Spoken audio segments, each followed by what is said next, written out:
morning, everybody. I'm Bryan Easterday, and today's presentation that I'm going to be giving, I'm calling Our Own Worst Enemy, How We Keep Ourselves Small. Now, before I get into this, I want to thank Brandon Martin and all the other people who put together this conference, including all the other speakers who are bringing all their knowledge to the table as well to share. So thank you for giving me the opportunity to be able to present this. So today's presentation is going to be a little bit different than what I've done before. I really want to focus on something very simple. Keep everything very simple here and really turn the focus inward with this presentation. You know, we focus a lot about a lot of the external problems we see in the world, but many times we don't really see where we can look inward to where how can we actually respond properly to those. So that's what I'm going to be getting into here. And really the goal of this presentation is to take the responsibility back upon ourselves for the results that we're seeing in our world. So let's go ahead and dive right into this. So this presentation, it's all about mindset. This really comes down to the first cosmic law, which is the principle of mentalism. So whether we're in a place of experiencing victory or defeat, success or failure, or we're coming from a place of being a warrior or a victim, all of these come down to our mindset. And this is ultimately what determines our results that we're going to experience in our world. So this whole presentation is going to be about reviewing our mindset, our fundamental assumptions and beliefs, and how those impact our reality. So what are some common limiting beliefs? Because something I think many times we forget is that, like the presentation I'm saying, we're our own worst enemy. You know, a lot of times we like to blame the government or religion or whatever outside source it may be. But many times we're forgetting to point that finger inward, to take that responsibility ourselves. And the results of our lives, or the lack of results that we're seeing, many times, or most of the time really, comes down to some limiting belief or idea or assumption that we have. So what are some common ones that we can see? What are some common areas where there's limiting beliefs? So I just listed some bigger general areas that we see some limiting beliefs, and I'm going to list off a few examples for each of these so how we can see. But what you'll notice is a common theme here is on either side of these tend to be extreme polarities. So if you ever find yourself where you have some opinion or some stance or assumption or belief that you find that is very polarized, it might be worth taking the time to review that and see, well, maybe you might be in a place of imbalance. So some big areas that we see limiting beliefs are in religion. One example would be a person who only values their own religion. On the other extreme of that, we could find someone that finds no value in them at all, someone who's an atheist. They don't find any value in religion. To me, those are just opposite sides of the same scale. They're just equally imbalanced extremes. Another thing with religion that we can see that can limit us is looking down on someone of a different belief system, you know, just looking down on them because they believe differently. You know, whether you're thinking they're not as intelligent as you, or, you know, they're a bad person for believing that, they're going to be punished for eternity, whatever that is. If you're judging them just because they're believing differently, that's actually a belief that is limiting you, because the actions that you take based off of that are going to limit your opportunities. Like you might not go into business with someone because they have a different belief system than you. Well, that could be limiting your opportunities. You know, these type of situations, we always want to have more of an open mind. Another really big one, and I think people in this conference will be familiar with, is, you know, government. You know, on one hand, we have, you know, the people who are naive and they believe that government will fix all of their problems, right? That's obviously going to be a belief that's going to limit you, because you're going to then put your responsibility in someone else's hands. You're putting your power outside of yourself. But on the flip side of that, what if we look at the other extreme? The belief that, oh, they have total control, or everything's the government's fault. How many times, you know, I know at some point I've held that belief, but I think that's also equally unbalanced, because again, you're putting the responsibility, you're putting the power outside of yourself. If government is around, if there are problems that are being caused, that's simply a result of us as society allowing that to happen and tolerating it. So ultimately we have to point that finger back and see that no, the results that we see in the world are the results of all of our collective actions. It's not just government. It's everybody together and all our combined actions. That's what's giving us the result that we're seeing. So we can't just use government as the scapegoat, and I think a lot of times we see that as something that happens. Diet is another area that where I find people could potentially limit themselves. So if people become dogmatic with their diet, the idea that only their diet is right or only their diet is immoral. I know this is one I had fallen into at a previous point, and then luckily kind of worked myself out of that. When an example would be the vegan versus the carnivore extremes. Those are just different polarities of the same argument. They're just two extremes. And I think either one of those personally just happens to be in balance. But what it really comes down to is if you are demonizing other people or speaking down to them or making it seem like they're less moral or they're not as spiritually evolved because their diet doesn't match yours, that is a belief that is limiting you. And it's only limiting you because ultimately your belief isn't going to stop anybody else from enjoying the diet that they want or that works best for them. So that's something, an area that I think a lot of people can become very dogmatic on. And anywhere where we're becoming dogmatic, we're becoming stuck in a specific belief. That's an area that we're going to be limiting ourselves. Beliefs about the opposite sex, and this goes both ways here. The statement that, oh, there's no good men out there, or you can't find a good woman. Both of those are the same untrue statement. That's just a person who has their own false assumptions and their projections that they're putting out there. And the results that they see in the world are because of those false assumptions, because of those blinders that they put on themselves. Other example would be, the statements, all men are dogs or all women are gold diggers. These type of statements that are painted with a broad brush obviously are not things that are true. They're statements that come from people who tend to be wounded, who obviously, if they're making these statements, are wounded individuals. But these beliefs that we have about the other sex, whether it's about, whatever beliefs women have about men or beliefs that men have about women, if these are not factual, if these are not based in truth, these are actually going to limit your ability to interact with the other sex, to actually be able to form healthy relationships. So we really have to make sure that we're not putting false assumptions out there. Or if you've been through a bad relationship, say maybe you had the experience of someone cheating on you or something like that, or someone abusing you, is that then fair to then go project that experience onto anybody else who you might have a relationship with? No, not at all. Because if you do that, that's going to either kill the relationship before it begins or kill it at some point.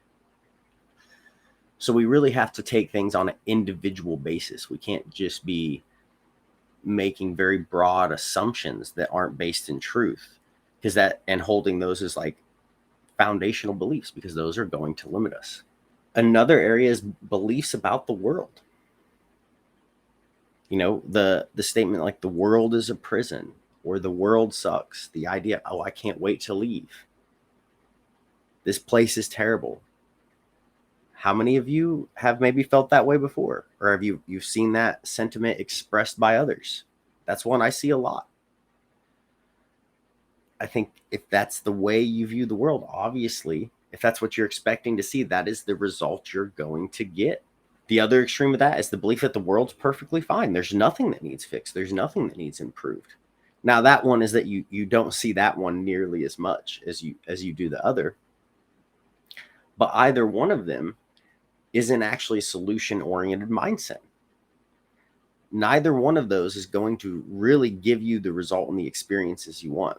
If you're only looking at the world like a prison, or as if it's just a terrible place to be, you're going to look over all of the good things that also go on.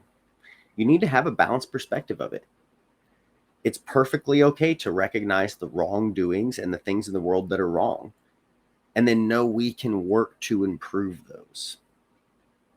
But we also need to recognize all the things that are also right, because there's a lot of amazing things that happen all the time.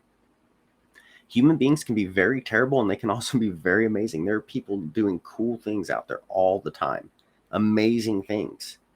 There's people out there doing terrible things. Both of those exist, and we need to acknowledge both. If you're stuck into a polarity of either one, you're in a state of imbalance. Another really big area is money. This is one a lot of people are in an extreme imbalance of. So the idea that, money is all you should focus on, that's the only thing that matters. That's a belief system that is out of balance. It is not going to create a fulfilling life for you. On the flip side of that, the belief that money is evil or money is only a tool for mind control, those type of things, those are equally imbalanced and will also just as equally lead you to having an unhappy life, because you're going to be fighting against everything in the world, fighting against society, and then be angry every time you need to get something done. And then you have to use what? This tool that everybody uses. And then you're going to feel like you don't want it, or you're going to keep yourself small, or you're going to avoid situations because you feel like you don't want to use this thing, or you don't want to partake in an evil system, or whatever the false assumption may be.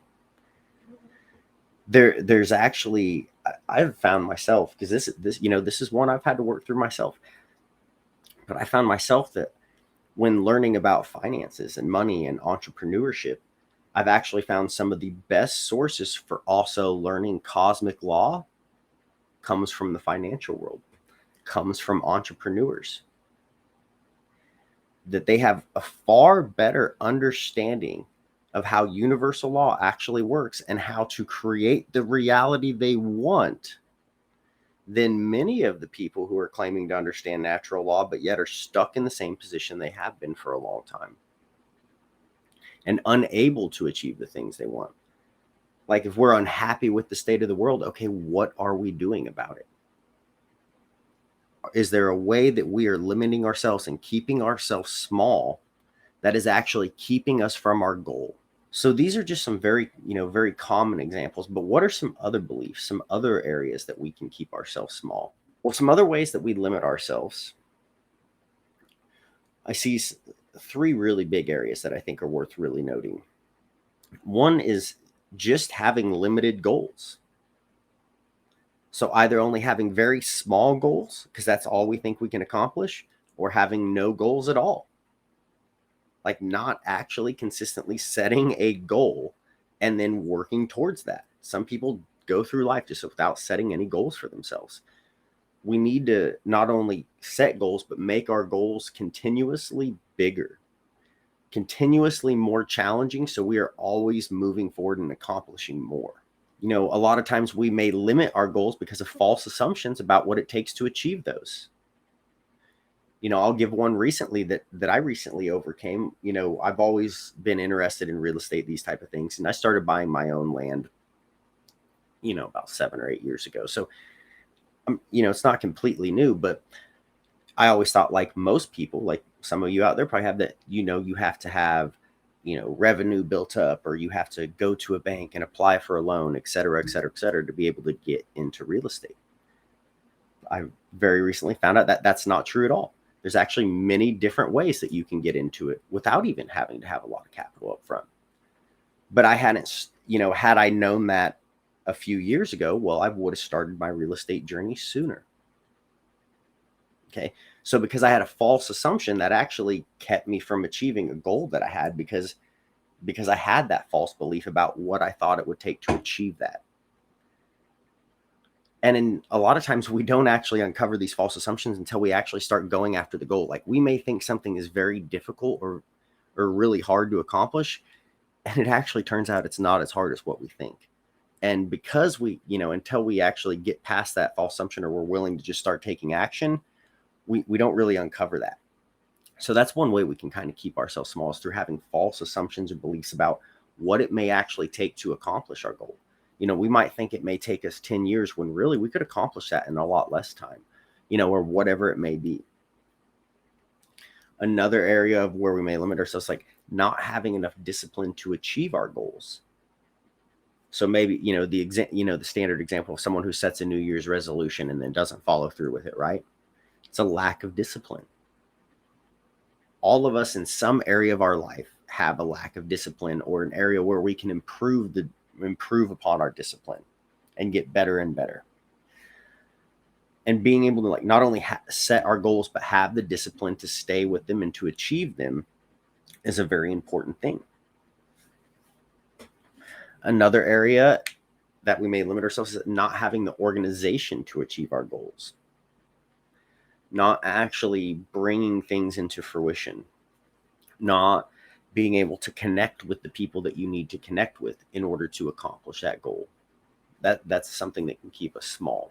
A really big area here too, and I've mentioned this one previously, is pointing outward at all the problems instead of within. So I have a few little examples here. The example of, I'm being shadow banned, or the algorithms are pushing me down. Well, is that happening? Or maybe does your content just suck? That was something I picked up listening to Alex Hermosi, and he was talking about your ads and testing out your ads, seeing how they do in the marketplace.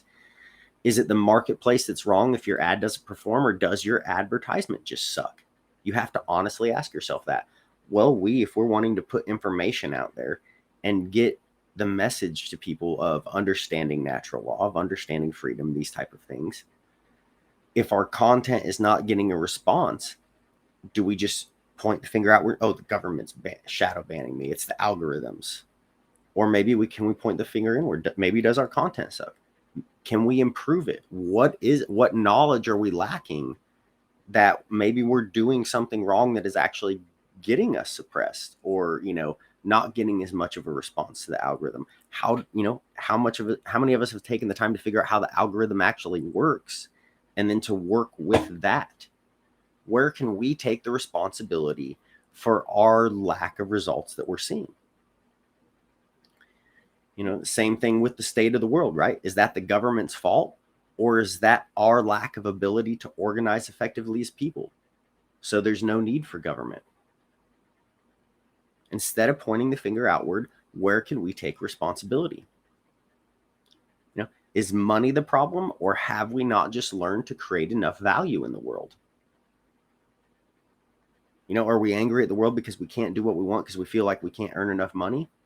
Or have you just not learned whatever knowledge it is you need to, so you can create enough value in the world that money is no longer an issue for you?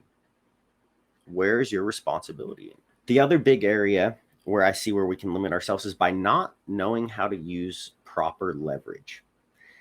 And I have the simple example here is, like, if you want to dig a hole, you could use a shovel or a backhoe. The tool that you are leveraging is going to greatly determine not only the amount of effort you have to put into it, but the results that you see from that effort. So yes, if you want to dig a hole, you could totally go take a shovel, and you could leverage your own energy of your body, your own effort, your own strength, your own time, and dig that entire hole out shovelful by shovelful. Or you could use a piece of equipment like a backhoe, where you don't have as much strain on your body. It's not going to take you nearly as much time. So you're going to get done a whole lot faster. You're going to get that job done more effectively. So that's leverage. So where is it in your life that you're not using leverage? Are you not leveraging your time properly? Are you, what are you doing for a living? Are you the person that's just holding a shovel, and that's the only thing you're leveraging is a very simple tool, and then your body? Or are you developing more useful skills that you can actually then have a better career that makes you more money, so then you can achieve the things you need to achieve? If we're wanting to get our message out there to the world of understanding natural law, what are we leveraging? For example, being able to create a conference like this one, where you get a bunch of different speakers that speak on different topics that all have different backgrounds and information and different knowledge and traits that they bring to the table, and aggregating that information all into one conference and then putting it out there so people can access it for free. You're leveraging technology. You're leveraging the different people's knowledge bases. And then you're leveraging the internet to be able to get that out to different people. So that's using leverage in an effective way, just as an example. But we can learn how we can do that more effectively. What if we start thinking of, natural law from the marketing basis? There's a lot I think the natural law community can learn by studying marketing. Because if you get really good at marketing your message, it makes it much easier to get out there. So I think those are some things that we can maybe look at and observe and see, how can we more effectively use leverage to get our message out there? And both on a personal basis as well as a community, we need to learn to use leverage in every area of our lives in order to be as effective as possible. If we find that we feel like we're struggling to accomplish our goals, ultimately it comes down to a lack of knowledge of how to use leverage to accomplish that goal. If you have a goal that you're wanting to accomplish and it's just taking forever, it takes months or it takes years or whatever it may be, and it's just very slow going for you, there's a lack of knowledge and a lack of leverage involved in there. And if you find the right knowledge and then you learn how to leverage it properly, you're going to be able to accomplish that goal much faster. So those are some ways that we limit ourselves. We really become our own worst enemies by having false assumptions or having a negative worldview or having a victimhood mindset. Always pointing the finger outward, that is a sure sign of a victimhood mindset. Someone who has a warrior mindset points the finger within and says, where am I responsible for this? Or even if I'm not responsible for the situation here, the wrong situation, how can I respond to it in an effective way that is going to be solution oriented? Because bitching about things and crying about them, that doesn't get anything done. So even if government did cause the problem, what are we going to do to fix that? And how can we stop being victims of circumstance and reacting to things and step into a place of solution-oriented response? So if we've went over ways we limit ourselves, how do we start tapping into our unlimited potential? Well, there's many different ways, but these are some general things that I think if we just start with these basics, everything else could really unfold from there. So where do we start? Well, the first place we have to start is by asking ourselves, where have I kept myself small and limited myself? Where can I take responsibility for the results in my life or the lack of results in my life? Where is it my fault? And then we start taking radical responsibility and we choose not to stay that way. Okay, I've had an issue earning money. Okay, I'm choosing to never allow that to be an issue again. I've struggled with my weight. Okay, I'm choosing to never allow that to be an issue again. Whatever the situation may be, take radical responsibility for it and actually step into a place of having radical discipline and saying, I'm not going to allow this. If we don't want to see society ripped apart from, people giving away their power to government or to other, destructive ideologies, where do we have to really stand firm and say, we're not going to allow this? Where do we take responsibility for making sure that those things don't happen? The other area is by setting and achieving goals consistently, continuously growing, always challenging ourselves every single day to do better and better and better, not just settling, not just getting comfortable, consistently setting and achieving goals and moving forward. And then on top of that, networking with those who are doing the same, with other people who are also succeeding, whether that's people who are in the same field as you career-wise or friends who have the same philosophy as you that are doing well in their lives, even though they may work in a different field, whatever it is, find people who are successful in their life, who are succeeding at life, and associate with those people. Your network is your net worth, and that doesn't just apply to finances. Find people that are actually accomplishing things in the world if you want to go change the world. If you're only hanging out or associating with people who just shit post all day, or they complain about things, or they're only victims, those fucking people are not going to accomplish a goddamn thing. They're not going to fix anything because their mindset that they are operating from is one of a victimhood. they're acting like little children, and they're crying about things instead of focusing on solutions, improving themselves, and actually organizing with others who also want to focus on those solutions so we can actually see change happen. The other big area for really understanding and tapping into our unlimited potential is understanding universal law. And when I say that, I mean like to not just be able to repeat the Hermetic principles from a slide, but to really understand universal law in an intimate way. To see that it's not just something that you pull from a book or from some secret society or whatever it is. This is something that you see in every moment of every day, in every situation, and you understand it intimately. We also want to recognize there have been teachers of natural law around for ages, and there are many today. For example, I just got done re-listening to Marcus Aurelius' Meditations on audiobook not that long ago. And that was a man that was speaking about universal law, natural law, thousands of years ago. There's many other books, for example, and books that, people who have maybe false assumptions, for example, about money or finances, right, will never even look at these books. A really great example of one is Think and Grow Rich by Napoleon Hill. If you haven't ever read that book, go read it. And it's right in the title.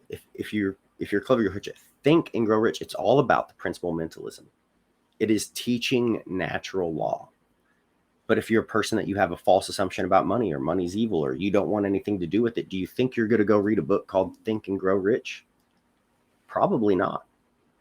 And maybe that's why you're limiting yourself. Maybe there's information in that book that will actually teach you far more about natural law than some book that is an occult book. And that book was published, in the 30s, I believe. So it's been around for a while. Today, even, there's a lot of entrepreneurs out there who are really amazing people, and they're teaching natural law. They're teaching universal law. Now, are they doing it in the outright way of, saying, oh, here's occult knowledge? No, that I'm sharing. No, they're teaching it by mixing it into their business, mixing it into their curriculum. They're sliding those lessons in there. They're teaching esoteric knowledge in an exoteric way. And I think that can be a very effective approach for us to be able to consider and to analyze if we're wanting to actually get this information out there. Instead of making this information seem as if, oh, it's only the secret information, or it's only occult information. No, we need to understand this is universal law. It is everywhere at all times. And if we can simplify it and show people how this applies in everyday simple situations that they understand, people are far more receptive to learning it that way, or at least that's what I found. Another big area that, I want to hit on here too is that I think we need to understand that universal law isn't only limited to the 7 Hermetic principles. Those are excellent. And if you understand those, great. You have a deep understanding of the universe. But universal law isn't limited to those. It's not limited to a specific tradition or even to the field of the occult. It is universal law. It is everywhere at all times. In fact, that's one thing that I really hit on in my book that I recently published, and I'll leave you guys a link at the end to be able to check that out. But my goal for that book was being able to teach natural law in a very simple and easy to understand format. And I cover the 7 Hermetic principles in there, but I also cover my own contributions to cosmic law. And I cover Vedic philosophy concepts like the 5 Purushithas. I cover the trivium process. It's really a book that if you're wanting an introduction into natural law, into this information, I wrote it in a very simple, easy to understand format that if you sit down and read the whole book, it would take you probably less than 3 hours to read. I really made it simple so people have easy access to this information and they can start integrating it in a simple and practical way in their life. It does not have to be an overly complex process. And I think by trying to frame it that way or teach it in that way, we can actually be doing ourselves and those that we're trying to teach a disservice. I think we can be much more effective by simplifying things and making them relatable to people with real world examples that any person can understand. Because if we really do want to get this message out there, We need to do so in the most effective way possible, not the way that makes us seem as if we have some secret knowledge that only we possess. So really the point of this whole presentation is to teach you that the best investment you could possibly make is in your mind. Now, obviously, many of you attending this conference and other speakers here will already know this because you're actually taking the time to educate yourself. You already value education, and that's an excellent start. But I really like to think about the mind kind of like a bank account. And I was thinking about this one day, and it really dawned on me on how valuable it is, because it's an account which you can use and it doesn't depreciate, right? You can have the knowledge in there, you can have the balance in there, and you can spin that balance. You can apply that knowledge. And does the balance go down? Like, do you lose that knowledge when you apply it once? No, not at all. In fact, you gain more experience, you gain more knowledge. So that knowledge, that information appreciates in value so long as you're using it. And this is an account that we're all born with. We all have a mind. And beyond just our mind, there's the mind of the all, the cosmic consciousness that we can tap into, that higher intelligence. That's what we should be investing in. And if you invest in your mind, making money in the physical reality is just going to be a result of being able to use your mind more effectively. So the best thing that you can do is to continually educate yourself and understand that it's all about the principle mentalism. That if we're feeling small or we're feeling limited, it is because we have some limited assumption or belief in our mind that is keeping us that way. So now that we know to invest in our mind, what do we do with it when we're having this knowledge as we're growing our mind? Well, there's some things to keep in mind. We want to start applying solutions. And if it isn't leading to a solution, don't waste your time on it. So what I'm talking about here, if you're just focusing on the latest conspiracy or the latest problem or this little thing that's going on in the world, whatever it is, if that is not actually leading you to a solution that is going to fix a problem, stop wasting your fucking time on it. Focus on solutions. Knowledge that is not applied is a complete waste.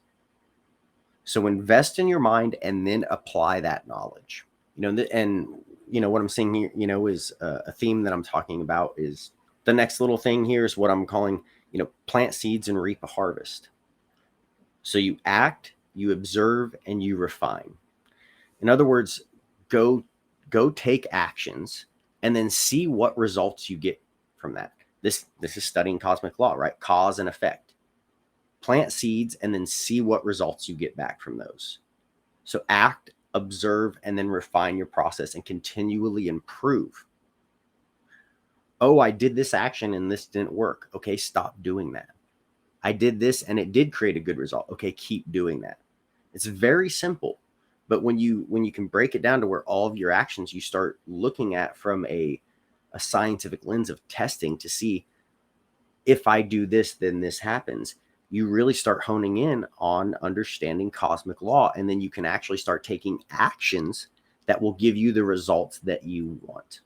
So if we see that, oh, we've been trying to get this message out here for many years and shit posting isn't doing it, maybe we should observe that and then refine the process. Try something different. Create solutions that, the rest of society can actually take seriously. Then with your knowledge, you need to create success in your life and then teach others how to do that in theirs. So it's not just about you. You need to learn and grow and then continuously share that knowledge with others so they can do the same. And when we're all doing that together, our whole species collectively grows and learns much faster. And then when we're better informed, right? Awareness reveals choice. We can then make better choices and then experience better results because of that. The other thing we need to keep in mind is that we need to learn to organize effectively and keep consistently growing with a purpose. Not just saying, oh, I'm growing, I'm better than I was yesterday. No, growing with a purpose. What are you growing towards? What is your goal? Like we need to get task oriented. We need to get goal focused here So we're not just going without a direction or going without a purpose. Something when I was in the Marine Corps, they always said that stuck with me was, and they spoke about it when it came to walking, but you're always supposed to walk with a purpose or move with a purpose. Well, that same thing should be when it comes to our education. Learn with a purpose. Why am I taking in this information? Okay, act with a purpose. Why am I taking this action? Because I want to have this result. Okay. Am I just on here sharing memes to entertain myself and have a good laugh? And there's nothing wrong with sharing some memes to give a good laugh. But if that's all you're doing in the world, no wonder you're not getting the results that you want. So we need to act with a purpose, one that actually matters. Next, we need to leave any victimhood mentality behind and start acting like warriors. So stop blaming the government everything. Stop blaming the elites or the dark occult for everything, saying everything satanic, blaming the financial system, blaming whatever it is. Where can we start actually acting like warriors and stop sounding like victims and take responsibility? If the world is not the way we want it, what are we doing about it? Where are we taking radical action? And not just in sharing information, but applying it. Sharing information is a great start, but where are we applying this? Where are real solutions? We say we want to be able to produce and people may say they want to start an eco community. Okay, where is that community at? Surely with all the people we have, in the community that, if they want to organize and create more freedom, if they're really serious about it, that is something that can happen. For example, my wife and I wanted to have our own farm. So we have 10 acres and we raise our own livestock and we're able to produce our own food in that way. That wouldn't have happened if we didn't take action on it. So where could we not only take action in our own lives, but as a community, if there is a result that we all collectively want to see, where can we organize together and start taking action to make sure that we're seeing those results? The other little thing is that we need to make sure that we leave the world better off than when we got here. That should ultimately be our goal in life, is that we have had enough impact on the world that we can say we feel like we left it a little better off than when we got here. Or there was some sort of problem that we helped solve. Like what did you really accomplish with your life? And I think we need to find a dharmic purpose behind that and find a higher purpose. This is one reason why, for example, with money and finances, it's really good to see that, and this is something I actually, it's not the only place I learned it, but a rabbi, actually a Jewish rabbi, I saw a video on YouTube and he was explaining finances and from the Jewish perspective of why they really take such good care of their finances. And he said, because, you have if God put you here for a purpose, it's your job to fulfill that purpose. And how can you really do that if you don't have the resources you need? So, he was explaining, it from, if you were to translate to a Vedic perspective, from a dharmic perspective, you have a life's purpose, a goal to be able to be here, to be of service. How can you be of service if you're constantly stuck in survival mode? How can you be of service if you can't even help yourself? If you don't have enough to take care of yourself, how can you give to others? That was a big thing for my wife and I, because we really, had to work through money mindset things too. We really tried to, we wanted to do the minimalist type of thing, off grid, being able to do things ourselves. And that's good. But we also see that we have bigger goals in the world that we need to accomplish. There's charities that we want to start. And those things are not going to just take a little bit of money. If we really want to do a large amount of good, we're going to have resources and connections and ways to make those things happen. So it's our dharmic responsibility to create wealth so that we can then go and help other people. And that's just one area. So the whole purpose of this presentation is to really reflect. I'm asking you to reflect, whether it's religion or money or belief about government, whatever it is. Is there an area in your life where you're acting like a victim and you're pointing the finger outwards instead of taking personal responsibility for seeing where we're falling short, where we're keeping ourselves small, and how we're being our own worst enemy. So that's going to wrap the presentation up here. If anyone is interested in checking out my book, you can go to the link here. That's a universal link, and it'll take you to all the different stores that you can find my book available. I did make a special coupon code just for the S.E.E.D conference, though. So for those of you who want to get the book 50% off, you can, when you go to that link, there it gives you a lot of different stores that you can get the book at.